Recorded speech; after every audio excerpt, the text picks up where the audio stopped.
todo o ouro que o rei tiver não é como as estrelas que terei se um dia você vier. Olá, bem-vindos à Sonora Rádio e TV. Eu sou a Roseli Máximo, estou aqui com a Adriana Relo para mais um Meia Hora Sonora e hoje vamos conversar com Vânia Abreu. A Vânia é baiana, radicada em São Paulo. Ela é cantora, produtora e escritora. Tem 10 álbuns lançados, 4 singles e um livro infanto-juvenil intitulado Eu e Meu Lugar, que conta a história do sambista Riachão para o projeto Eu Vim da Bahia, da editora Caramuru. Vânia tem várias músicas em trilhas sonoras para cinema, teatro e novelas, e mais de 20 participações como convidada em álbuns de outros artistas. Já cantou com Paulinho da Viola, Zélia Duncan, Maria Bethânia, Alcione, João Bosco, Beco Belo, Antônio Carlos Jocafe, Fafá de Belém, dentre muitos outros artistas. E Vânia tem feito lives bem interessantes, bem concorridas nessa quarentena e vai nos contar sobre sua carreira e seus projetos agora. Olá, Vânia. Olá, prazer ter você prazer aqui, enorme. Obrigada pelo convite, por essa apresentação assim tão generosa. E tão resumida. Tem tanta coisa muito legal para a gente falar. Vamos falar aqui na nossa conversa. Bem-vinda, Vânia. Que prazer revê-la. Prazer todo meu. De nos encontrarmos assim à distância, mas é tão bom vê-la. A gente que foi tão próxima na adolescência. Não é? Pois é. E falar em nossa adolescência, Vânia, eu me lembro perfeitamente. No seu colégio em Brotas, você foi numa festa que você própria organizou e que você ia cantar na abertura dessa festa, né? Aí os nossos amigos em comum, ali na plateia, e de repente aparece uma voz cantado bêbado e equilibrista. Quando me surpreendo que aquela suposta voz que eu achava que era da Elis Regina era sua voz. A música faz parte da tua vida desde sempre. Faz. Desde os 13 anos, na verdade. E eu nem me imaginava que eu ia chegar a esse lugar de ser cantora. Entre a surpresa de descobrir que eu podia cantar e esse retorno das pessoas, no sentido de me convidarem para querer me ouvir, e essas oportunidades irem surgindo assim, entre esses caminhos de amigos e escola e festas de alguém, igrejas, batizados, casamentos, o mundo foi se abrindo para esse lugar de cantar, né? E eu fui me dando conta do que era ser cantora, já sendo cantora, sem entender muito bem o que era ser isso, porque existe sempre uma estranheza, talvez pelo encantamento que eu tenha pela arte, pela importância que a nossa vida, de trazer as nossas subjetividades e de nos educar sentimentalmente, né? Quem seríamos nós sem as canções de amor para nos dizer como nos sentimos, né, em todas as fases dele? Eu nunca consegui me colocar de igual para igual com grandes artistas que me foram muito preciosos na construção do meu amor pela música. E esse lugar de me tornar artista é um lugar que eu fui me legitimando ao tempo que eu ia vivendo. Não tive muito preparo, tipo, eu não fiquei cantando na frente do espelho. Eu não pensei qual seria o meu visual, nem qual seria meu nome artístico. Acho que eu fui indo, a vida invadiu de um jeito que eu fui indo. Quando eu vi, eu já era cantora, né? Mas, verdade seja dita, desde a minha adolescência, e uma adolescência entre 12 e 13 anos, a música, a educação artística, de alguma forma, nesse espaço, junto com a escola de criatividade, foi um grande laboratório e eu convivo com isso há muitos anos, né? Já bastante, mais anos do que eu imaginava somar. Vânia, e você é baiana, né? Vai para São Paulo e faz sua carreira né, como MPB, né, um pop brasileiro, como eu vi na sua biografia e nos seus discos, que eu ouvi quase tudo antes da gente conversar. Então, eu queria saber por que você escolheu esse caminho, né, eu não sei quando você foi para São Paulo, quanto tempo de influência baiana você teve para que conseguisse sair, né, dessa música tão forte, né, tão marcante e fazer um outro estilo. e dessa indústria, né? Que é uma indústria muito Uhum. poderosa e que tem braços no Brasil inteiro. Uma indústria Sim. muito interessante. Tem seus lados muito fugazes, muito descartáveis em termos de tempo, mas que produz muita gente interessante. A Sim. Bahia, ela foi se tornando diferente, né?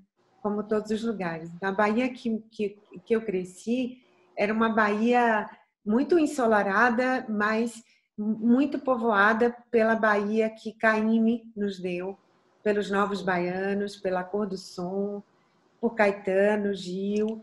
Então, essa Bahia do axé fortíssima é uma Bahia, talvez, que nasceu junto com a minha juventude, ali no final da minha adolescência, porque até os meus ídolos de carnaval eram muito nossos, né? Não eram para o Brasil inteiro. Assim. Chega a dar um certo ciúme de dividi-los com o resto do mundo. Verdade. Eu que não era baiana, eu sentia. Tipo assim, isso aqui é nosso, não é de ninguém, não venham para cá não, deixa a gente aqui quieto.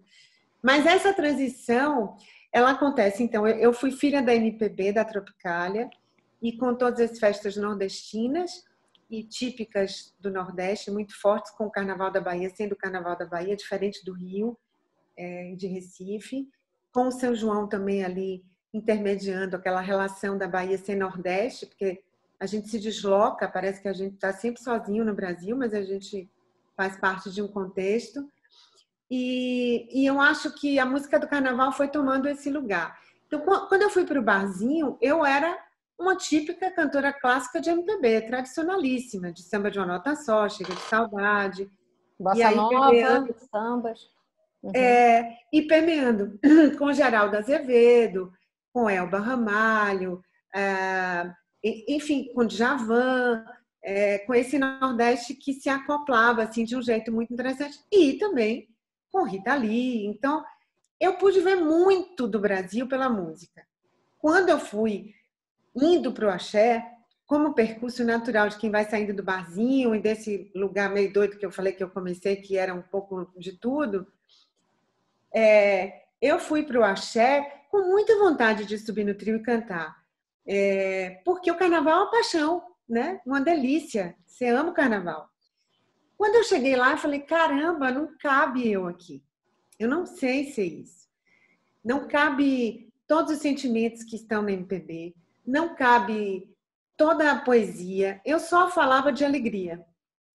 Ficou faltando muitas partes, né? Muitas partes desse lugar que eu era como ser humano. E aí me resta dizer que nesse lugar é um lugar muito importante de ser colocado, que eu não me sentia legitimada a representar a Bahia utilizando desses ritmos.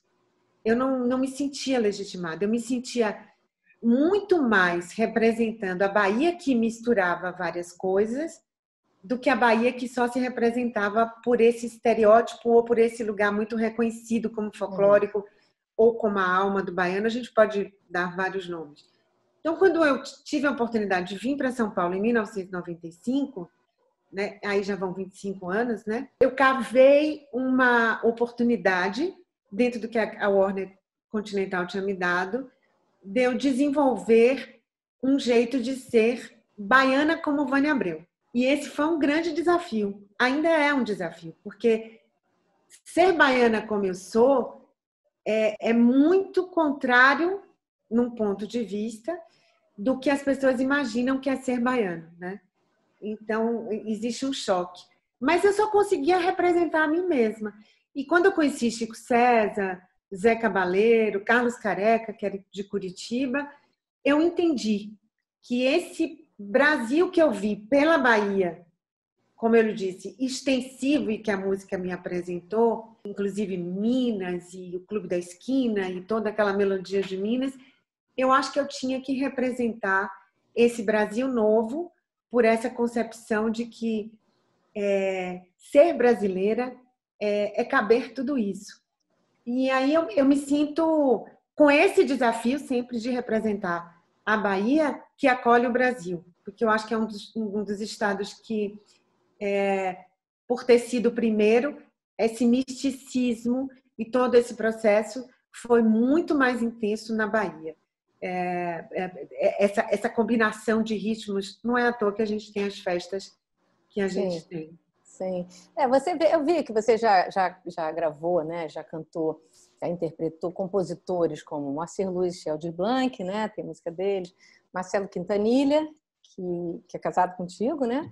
Que é um compositor também. O Carlos Careca, como você falou, Zé Cavaleiro também. Ednardo. Roberto Mendes, acho que o Roberto Mendes é baiano também. É super baiano. Ele então, é de Santo Amaro. Aquele baianíssimo, assim. Paulo César Pinheiro. E assim, essa seria a pergunta, mas acho que já meio que respondeu, né? Mas aí eu acho exatamente esse. É a construção de uma mistura entre compositores que entre o que a gente chama de velha guarda, e que eu acho uma bobagem, porque eu acho que tudo que nos identifica jamais será velho. A gente pode até mudar a estética, mas jamais será velho. Então, eu acho que eu vou numa mistura de tete a tete, querendo fazer um percurso de trazer o Brasil, misturando vários compositores, novos compositores com compositores já consagrados, ou com canções ou com regravações de canções já consagradas, a que eu me ouso regravar, que seria um desafio muito grande quando você pega uma canção que foi gravada por Elis, você regravar, como eu regravei o que foi feito de Vera. E eu acho que tem esse lugar do que é que eu preciso dizer ao mundo, oferecendo esse lugar muito mais da alma do que do corpo brasileiro. Que foi volto a lhe dizer, que foi por onde eu descobri que realmente que eu me sentia viva, e que eu me sentia brasileira com essas completudes de Minas, de Rio, de São Paulo, de Recife. Sabe? Não bastava ser baiana, tinha que caber tudo isso junto. Isso aí. Não, e a gente pode inserir também grandes compositores baianos mesmo, né, Vânia? Como o Peri, né? O Jorge Zárate, que embora seja uruguaio, ele já se considera um baiano, né? O Tenilson Del Rey e muitos outros compositores bem baianos, né? Que isso também, você se juntou a eles e fizeram um belo trabalho, né? Então, olha que legal que você falou, Adriana. Esse é um típico traço de Salvador. Eu moro há 25 anos em São Paulo. E as pessoas não dizem que eu já sou paulista. As pessoas continuam dizendo que eu sou baiana. Olha que interessante. E até todo mundo já diz, você já é paulista, mas não entra na pegada. Na Bahia, basta você ficar um tempo que você já é baiano. Né? A Jussara Silveira, que é mineira, né? O Márcio Melo, que eu também gravei, que é carioca, mas que também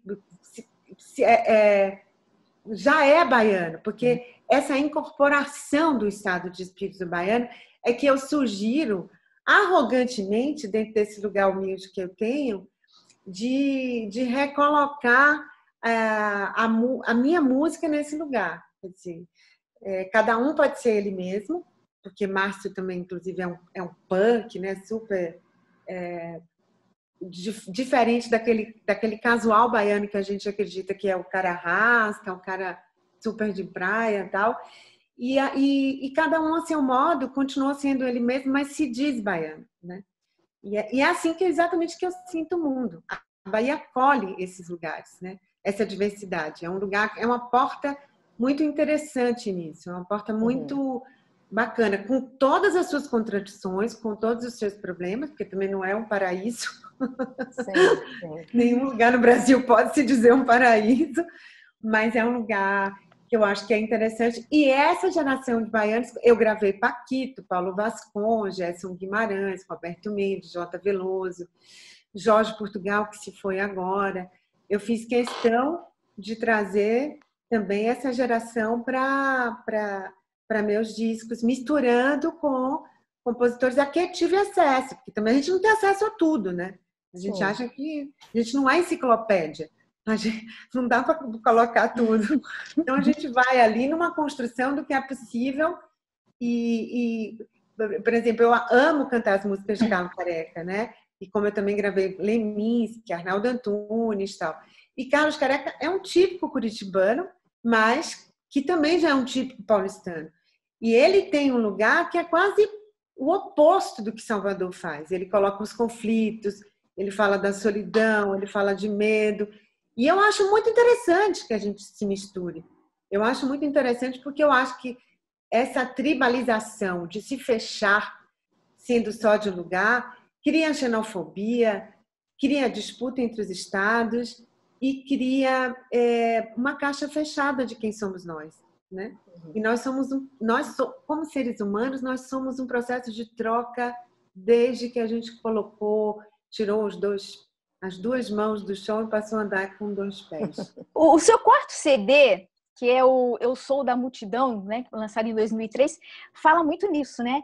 Ele mostra a sua singularidade como cantora, que foi muito elogiado pela crítica no todo, mas ele também fala de resgatar os valores antigos da religiosidade. Por que você escolheu o repertório desse CD? Ai, que boa pergunta. Eu Saio de Sei da Bahia, que é um disco que eu estou na estrada com um vestido antigo, falando de memória, de direção, dessa alma brasileira, que é quando eu gravei Ednardo, eu gravei Conto de Areia, né, imortalizado por Clara Nunes, Sangue Latino, mostrando essa alma, inclusive, brasileira bem misturada, que permeia por caminhos do interior do Brasil. Quando eu venho para Eu Sou a Multidão, eu exatamente faço um contraponto de que nos grandes centros urbanos a gente vai perdendo contato com a nossa ancestralidade. A religião é uma delas. Ela pode até, inclusive, ser considerada uma instituição há muitos anos que permeia o lugar de poder e que fez com que nós perdêssemos o contato com o sagrado da vida, até fazendo parte desse sistema patriarcal, vamos dizer assim. Mas quando eu gravo Imaculada Oração, eu até faço uma alusão de citar na gravação várias canções recitadas em várias línguas diferentes, todas para deusas mulheres. Pode ser para Maria, pode ser para outros deuses. Falando desse sagrado feminino, Eu Sou a Multidão permeia esse lugar de solidão e perguntas como o amor foi inventado. Será que o amor foi inventado para vender flores, para o Dia dos Namorados, né? Então, eu acho que a questão do marketing, da publicidade, que vai confundindo o nosso calendário, porque o nosso calendário de feriados e de festas deveria ser uma relação também com a ancestralidade, com a história, seja ela cívica, ou seja ela sagrada, ou seja ela... Porque as festas são todas sagradas, né? A gente pode ter colocado num lugar muito de turismo, mas as festas são, desde a nossa antiguidade, uma relação de gratidão pela colheita, uma relação de começo de verão, né? Então, o ser humano festeja isso. E a ordem dos centros urbanos é retirar a celebração, é retirar os sentimentos. Então, o repertório é todo montado nessa condição, ou de pergunta, ou de sugerir o que eu estou sentindo. E, por fim, a última música, que é De Volta ao Cais, que fala exatamente disso, que nós precisamos voltar a esse porto, né? Quando eu digo parte de mim areia, parte de mim cidade, né? Se eu fosse a lua cheia, brilharia assim por toda a eternidade, né? É a relação com o ambiente. Então, o Eu Sou a Multidão, ele é todo permeado por essas questões urbanas, mas que tocam nessas questões humanas, inclusive da solidão nas grandes cidades, que aqui a gente tem a contradição de poder ter o anonimato, quer dizer, a gente pode ter uma vida com maior privacidade do que nos lugares do interior, mas, por outro lado, contraditoriamente, nos centros urbanos a gente tem, especialmente no Brasil, aumentado o número de depressão, e esse modelo de estrutura social, inclusive, tem aumentado o número de suicídio. E é com base nessa observação que me move a construir repertórios, me move a buscar canções para poder dizer, olha, eu queria que vocês pensassem sobre isso. Pronto. Você e o Marcelo Quintanilha abriram o armário, tiraram as fantasias e montaram o CD Pierrot e Colombina, colocando esse festejo tão brasileiro que é o carnaval, né? E como é que foi a ideia de surgimento desse CD?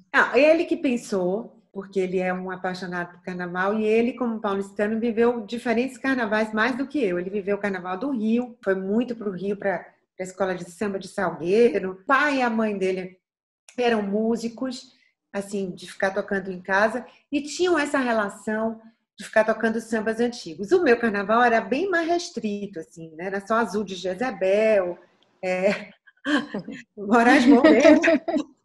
Eu não tinha assim, esse contato com esse carnaval todo. Então, quando eu vim para São Paulo, ele foi me apresentando. Ele teve a ideia, e eu acho que foi muito oportuno, porque nós nos conhecemos no carnaval. Nós fizemos uma grande pesquisa, até quem fez para nós foi Carlos Fernando, que era cantor do Novela e Cozinha.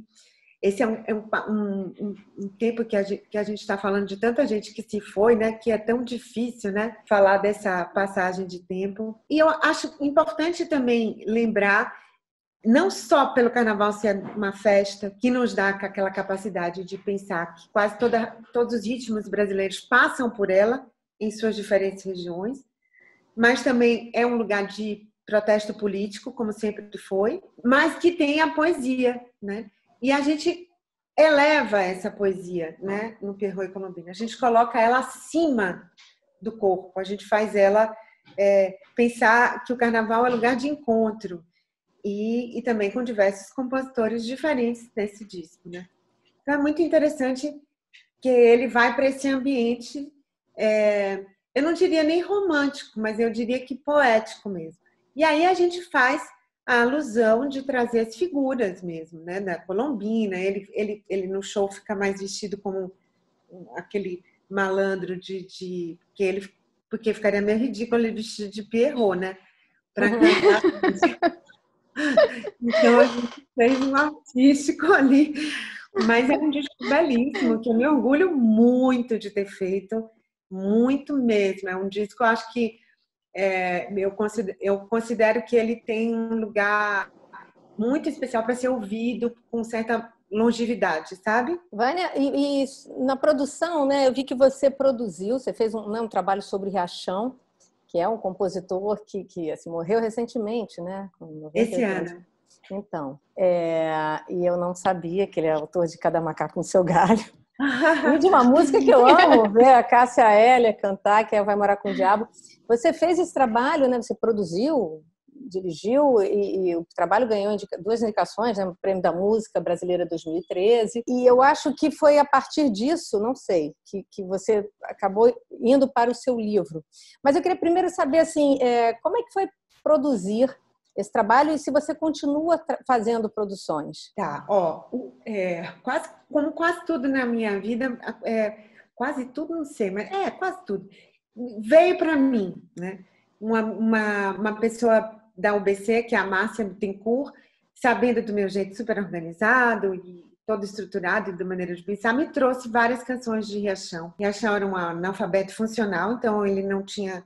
Tudo estava na memória dele. Ele, na época, estava com 92 anos. A sobrinha dele gravou em torno de 40 canções inéditas no celular. Bom, aí quando ela me trouxe isso, eu disse, caramba, essa é uma desses abismos que ocorre numa cidade que tanto organizou o show business no Brasil nos últimos anos, né? Riachão passou por ali com uma invisibilidade de uma figura folclórica a quem ninguém daquela estrutura toda se interessaria em organizar a obra dele. E então me trouxe um trabalho primeiro de convocar uma equipe para registrar essa obra, colocar a Riachão no estúdio, fazer ele se lembrar, aí ele vinha, cantava, aí eu fazia a transcrição, criava o contrato para poder dar a ele a possibilidade dele ter o direito a ter o direito moral e patrimonial daquela música ser da autoria dele, ninguém se apropriar disso no futuro.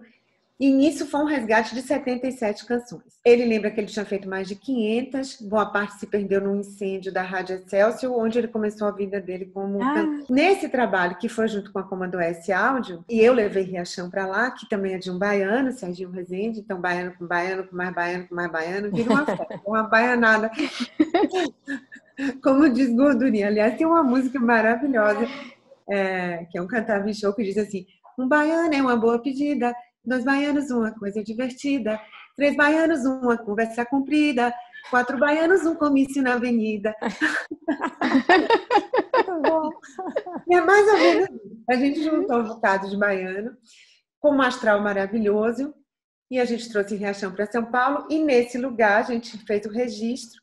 Daí a gente produziu o CD, que era muito justo que se fizesse. E a gente teve, eu acho que a energia foi tão boa e a gente conseguiu enxergar tanto dele. E ele teve a honra, porque ele também não gravou muitos discos, na verdade ele só gravou um. Imagina, ele viveu 97 anos, ele só gravou um disco dele. E aí com o Mundão de Ouro, esse que a gente produziu, foram 2. E daí veio outro convite de outra pessoa, que é o Fernando Amberlander, que é um artista plástico, que montou uma editora em Salvador, e que também já trabalhou comigo, me disse assim, eu queria que você escrevesse um livro para uma coleção chamada Eu Vim da Bahia. Eu sei que você... Eu digo, eu nunca escrevi livro. Como é que eu vou escrever um livro? Não, mas é um livro infantil, você é tão jeitosa. E a ideia da coleção é que se falasse de pessoas que já tinham ido embora, já tinham morrido. Então, eu tive que convencer tanto o patrocinador como a editora de que valeria de falar apenas de uma pessoa em vida. Porque eu teria que me apropriar de outra pessoa e eu estava super apropriada de Riachão por causa desse trabalho. Aí foi a sopa no mel. Aí, como eu digo, veio a luz azul. Sabe a luz azul?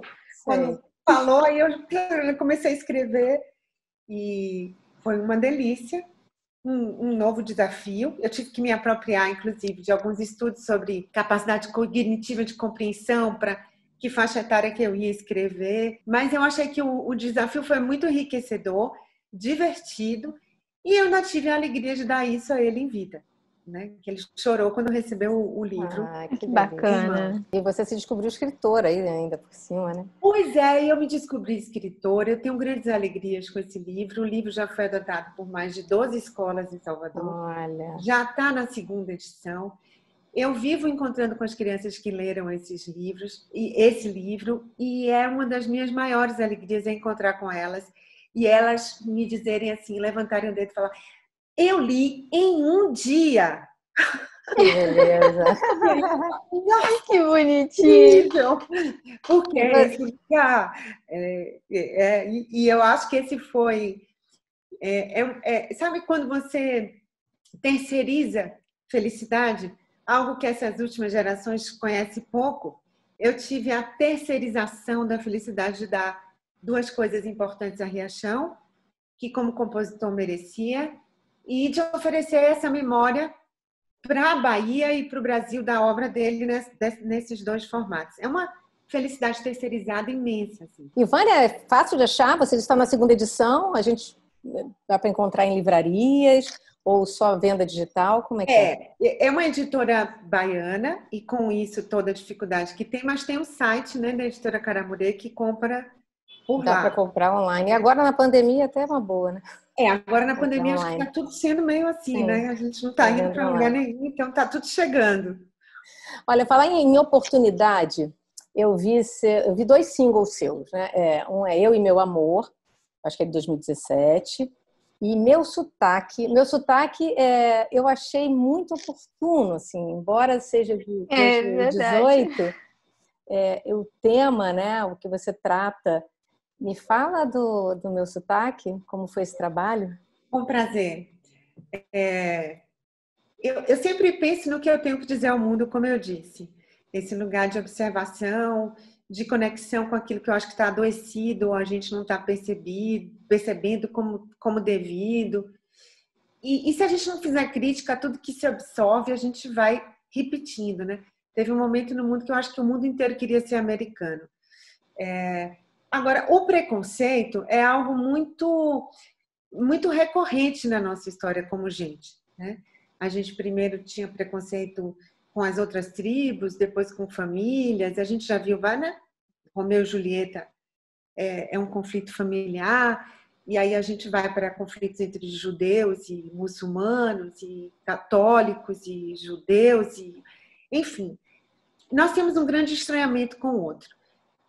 A gente imaginou que no século XX a gente superaria determinadas discussões, mas a gente ainda está discutindo racismo, né? a gente está discutindo feminicídio, a gente está discutindo pautas que já deveriam estar sido, em algumas sociedades, especialmente ocidentais, muito vencidas, né? Pelo menos do ponto de que isso é crime ou isso não funciona mais já faz tempo. Há 25 anos em São Paulo, quando eu cheguei, as brincadeirinhas sobre ser baiano ficavam num lugar de que eu era muito fresca de levar isso a sério. Porque não era de mau tom, etc, etc. Em várias oportunidades eu quis rodar a baiana, quis comprar uma briga, mas aí você ia quebrar o clima da festa, você ia perder a amizade com várias pessoas e tal. Nos últimos anos, e eu acho que de 2014 para cá, porque a gente acha que 2020 está ruim, mas eu acho que 2019 não foi nada bom, 2018 não foi nada fácil. Então, acho que de 2014 para cá, com a crise política que atingiu a todos nós temos discussões muito pesadas e, como tudo, a gente tem gente muito corajosa a dizer vergonhosamente como são pequenos. E eu vivi pela primeira vez um preconceito em São Paulo pelo meu sotaque. A pessoa me reconheceu e me ofendeu profundamente, me levou a fazer um BO, é uma vizinha minha aqui perto. E aí eu vou lhe dizer, eu sou branca, tive acesso à cultura, eu fico imaginando as pessoas mais simples, como não foram repudiadas e ainda são vistas como pessoas que estragam a vida urbana ou os grandes centros urbanos e tal. Eu fiquei muito ofendida com isso. E meu marido é compositor. Quando eu cheguei e contei para ele, ele fez meu sotaque para mim, como forma de eu esquecer. Eu levei bem 1 ano e meio sem conseguir nem tocar a música, porque me doía tanto cantar. E eu achei que era pertinente falar disso em 2018, porque nós estamos vivendo ondas migratórias causadas por assuntos diversos, mas ainda não vencemos a ideia de baianidade, de Paraíba, e de tantos outros lugares que trazem diferenças ao que a gente é. E aí eu achei que era muito oportuno regravar meu sotaque, né? Eu ainda tenho um desejo de incluí-la num álbum, que é o que eu estou trabalhando, para ela fazer bastante força de se reforçar nesse lugar. E eu acho que Quinta, né, que eu chamo de Quinta, teve essa, como todo poeta, teve esse lugar de achado, de falar, né, na letra, que a letra diz: tenho a minha melodia no falar essas manias, já me entrego quando eu chego, né? Então, eu acho que esse lugar que ele diz a alma de vogais abertas, né? É uma frase linda para falar do jeito de falar do baiano. E eu acho sotaque melodias, né? Você quer cantar um pouquinho? Quer cantar um pedacinho do meu sotaque? Posso cantar. Ela faz assim. Meu sotaque é dito e feito da língua que o meu país entoa para ser feliz. Acento que vem do peito é o jeito que me desperta a alma de vogais abertas. Tenho a minha melodia no falar essas manias, já me entrego quando eu chego. Fala assim feito um chamego, um abraço, um aconchego, minha voz é a Bahia.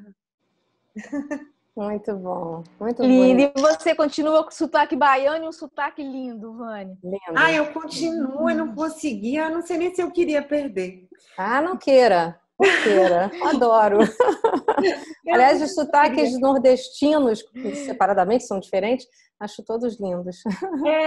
Eu acho uma música, os sotaques brasileiros, eu acho uma música. Assim como a gente fala do inglês americano e o inglês da Inglaterra, eu acho que são músicas.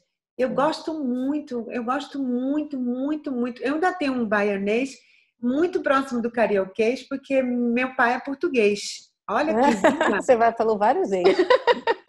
E aí, porque o x, né, do português, que tanto o carioca tornou o lugar dele de fala, para mim, muita gente já me perguntou se é carioca. Eu falei, Eu sou um pouco de tudo, mas eu sou baiana. Porque a gente tem que falar assim mesmo, né? A gente no Brasil é um pouco de tudo, é uma mistura de todos os lugares, isso é tão bom. Sim, sim. E eu acho É verdade. esse lugar de sotaque, eu adoro. Eu gosto de saber como as pessoas chamam as outras coisas de outros nomes, sabe? Uhum. É tão mais legal essa diversidade, que a gente na Bahia chama muito, né? Garrafa térmica de quente e frio, né? Olha. E aí aquela coisa de mexerica, pocã, tangerina. Eu acho o máximo que a gente É tenha rica a nomes nossa tão língua. diferentes para as mesmas Uhum. coisas. Ô, Vânia, você está falando de um lado bom, né? E eu vi você fazendo uma live chamada Nos Bastidores. Você fala de esperança. Você fez uma live surpresa no YouTube, também assisti. E você faz algumas reflexões, né? Já vi que você gosta, né? De trazer É a minha reflexões para praia. suas músicas, isso. Conta o que mais que você tem feito na quarentena e como você vê o pós-pandemia para o seu trabalho, ou o durante e pós, né? Se você já consegue vislumbrar algum caminho. Olha, eu levei uns 2 meses para começar a fazer a live nos bastidores pelo Instagram, porque o primeiro mês eu achei que eu ia morrer de Covid todos os dias, eu achava que eu estava com sintoma. Depois eu fiquei pensando, o que é que eu vou apresentar para as pessoas nesse momento, que parece que está mais extenso, que parece que está provocando tantas reflexões em algumas pessoas, em outras não. Tudo é muito desigual no mundo e no Brasil não seria diferente. Então, estamos vivendo a pandemia da mesma forma desigual. E aí eu resolvi fazer essa série de encontros, chamada Nos Bastidores, que foram 21 lives, mais ou menos, em que eu acho que eu falava do que eu podia oferecer de oportunidade para as pessoas reverem a vida. Porque a gente perdeu de ver muita coisa na velocidade em que o mundo estava. E muita gente já sabe que viu tudo e não viu nada. E o que é pior, não sentiu nada. Então a gente caminhou nessa velocidade de produção e tal. Quando veio a live do YouTube, eu falei, eu não quero anunciar. Sabe, porque nós estamos muito acostumados a lidar com o planejamento e a previsibilidade de todas as coisas. Então eu disse, não, vai ficar lá e eu vou entrar a qualquer hora, porque a vida continua sendo surpresa. Então eu quis fazer insights de provocações. Para agora eu estou criando nessa continuidade, que a gente não sabe quando vai ter fim, porque independente da vacina ou não começar, a gente tem um mundo a tomar essa dose e a gente, com um pouco de grau de razoabilidade, esse negócio vai se estender mais, né, gente? A gente foi obrigado a ocupar esse novo espaço de audiovisual, que eu tenho achado cada vez mais interessante, porque nem tudo cabe nas televisões a cabo, e porque eu acho que a internet realmente é um lugar de encontro e que a gente deixou de ser, na pandemia, muita gente, mas eu digo, uma grande parte do mundo entendeu que chega de falar do que não é importante e só se exibir. Vamos falar de coisas interessantes. Então, acho que a internet também está dando uma sacudida. E eu acho que esse lugar eu quero ocupar com os bastidores, seguindo, fazendo reflexões para que a gente se conecte com o que foi perdido, especialmente através do olhar feminino, porque eu acho que a parte que falta para equilibrar nesse mundo patriarcal, machista, violento e desigual é a parte feminina. E eu acho que a gente precisa falar disso com um discurso muito mais de oportunidade de termos chance de estendermos a nossa vida aqui na Terra sem tantos problemas, né? Porque tudo isso foi construído pela gente, né? O mundo não foi, mas os problemas foram. Vamos combinar, né? Show mesmo, eu não sei o que eu vou fazer, porque eu já pensei, não quero pensar quando vai voltar. Eu tenho 2 álbuns que estavam em produção e que eu continuo trabalhando neles de forma lenta para não me trazer angústia de que eu não vou conseguir produzi-los. E o que eu fiz? Estou escrevendo feito uma louca, que é onde eu estou dando vazão, porque só depende de mim. Então, a escritora apareceu assim, enorme, porque eu não dependo de música, eu não dependo de estúdio, eu não dependo de compositor. E eu espero terminar essa pandemia assim, com um lugar muito grande deles. Pós-pandemia, eu até disse a uma live anteontem, nós não sabemos nem quem nós seremos depois disso tudo. Eu acho que a gente ainda vai ter vários resultados. Resultados no sentido de... Sabe quando você viaja? Vou fazer uma analogia. Você vai para a Europa, aí você acha tudo lindo e tal, mas você só se dá conta de tudo que você viveu e só organiza depois que você volta. Eu acho que a gente está na viagem, ou a gente está na barriga da baleia, ou a gente está na caverna, ou a gente está no deserto, para quem pode estar, fazendo uma reflexão. E eu espero que a classe média, que é tão importante pelas mudanças sociais do mundo desde a Revolução Francesa, que é a que está mais em casa, com mais acesso a essa informação, realmente possa sair modificada. Eu acho que o realismo não seremos iguais. Ninguém pode sair igual depois de ter vivido tudo isso. Não. Eu acho que a gente não consegue. A gente não vai sair igual. E a gente só vai entender isso depois. Se a gente vai querer a vida de volta, se a gente vai querer metade da vida que estava na pandemia, metade da vida de volta. Eu não sei qual é a vida que eu quero, porque eu não sei nem qual é a vida que vai ter. Sabe como é que é? Uhum. Eu não sei qual é a vida que vai ter. Eu sei assim, bom, eu tenho que viver agora, depois eu vejo quem eu sou lá na frente e como eu vou dar conta disso. Que bom. Então, escreva bastante.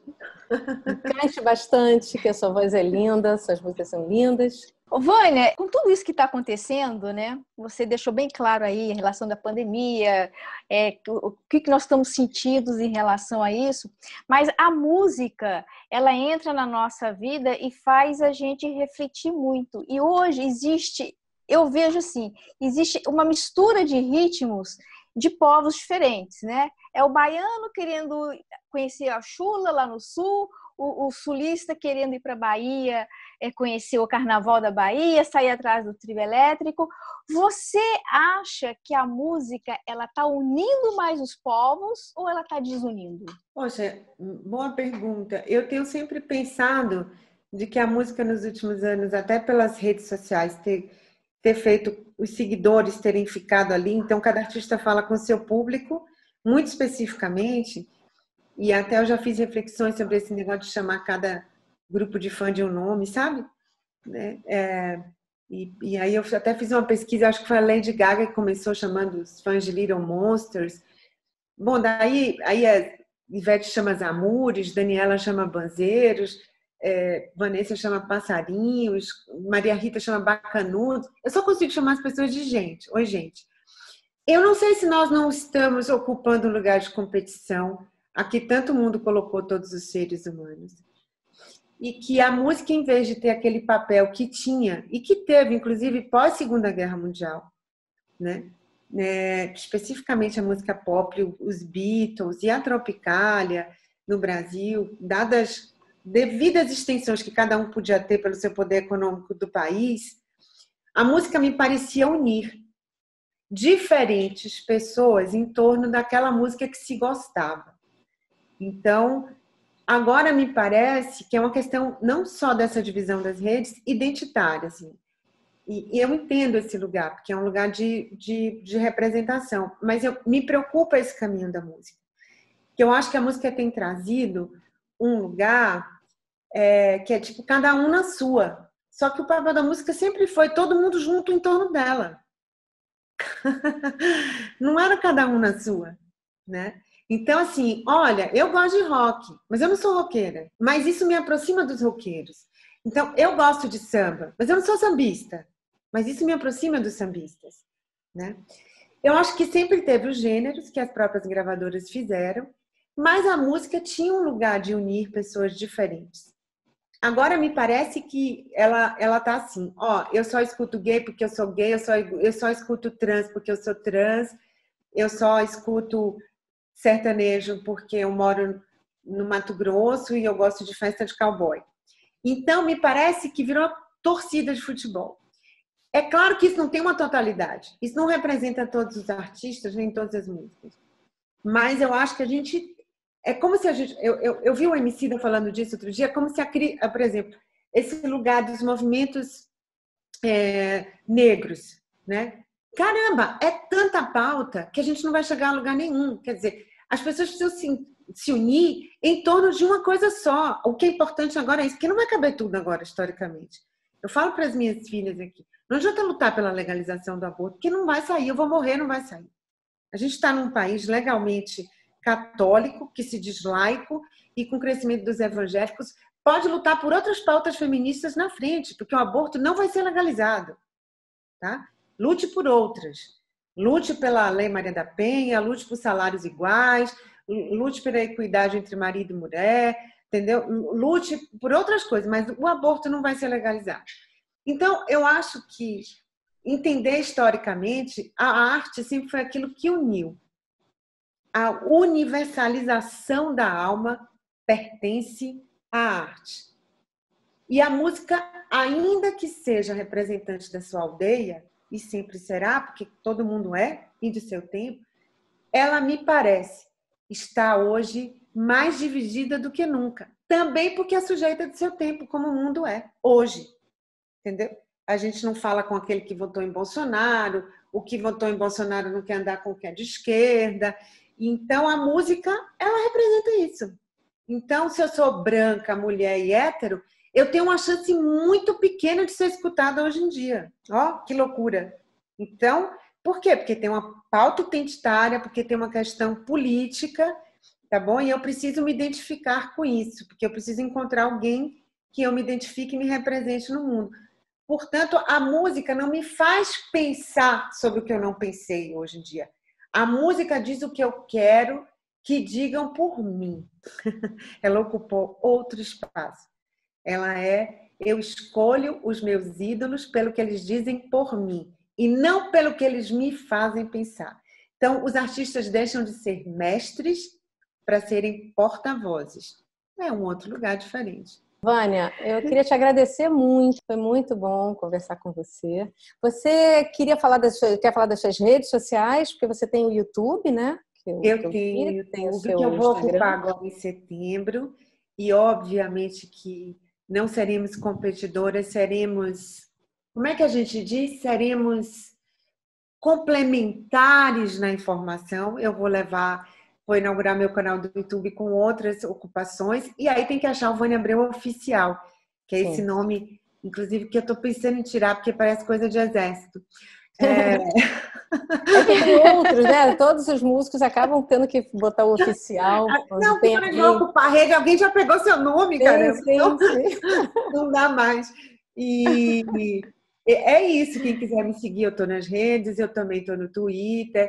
Eu sou uma pessoa modesta de seguidores, mas eu gosto muito das pessoas que me seguem, porque a gente tem uma qualidade de encontro muito boa. Então, estão todos convidados a estar lá, a me ouvir nas plataformas, e eu que agradeço poder interessar a vocês com o que eu penso, com a minha música, que tem um lugar que eu tenho muito carinho, mas eu acho que sempre é um convite, né?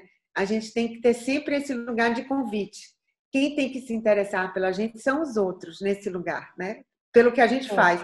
Então, eu fico muito honrada de ter sido lembrada por você. Imagina, foi ótimo. Vânia, foi um prazer revê-la, relembrar da nossa amizade, do nosso contato, saber mais da sua história, da tua vida. Você será sempre bem-vinda à Sonora. Eu que agradeço. Eu queria fazer uma particularidade, já que estamos todos invadindo as nossas casas, mas uma particularidade entre eu e a Adriana, que nos reencontramos. Eu fico muito feliz que você também esteja ocupando esse espaço na cultura, que é muito bem-vindo cada vez mais programas em que a gente tenha seriedade. Mas eu me lembro particularmente de uma coisa que você jamais vai pensar que eu me lembro de você, mas todas as vezes em que eu como torrada, quase todas eu me lembro de você, porque a primeira vez que eu comi torrada foi na sua casa. Torrada de pão de forma. É uma particularidade, já que estamos invadindo a casa das pessoas. Que bom! É uma boa lembrança.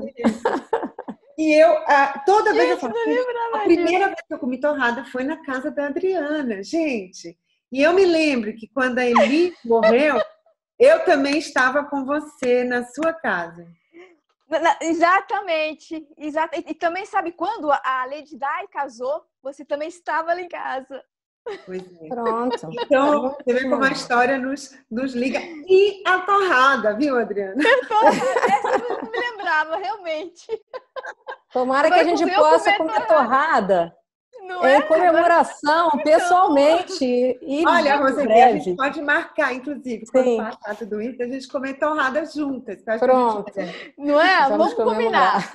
Vamos combinar. Com torradas. Obrigada a todos os ouvintes da Sonora. Se inscrevam no canal, apertem o sininho, se inscrevam no canal da Vânia. Tem muita coisa legal para ver e ouvir. Tá bom? Tchau, tchau. Beijo para todos. Muito obrigada, Vânia. Sonora, para quem curte música e seus bastidores.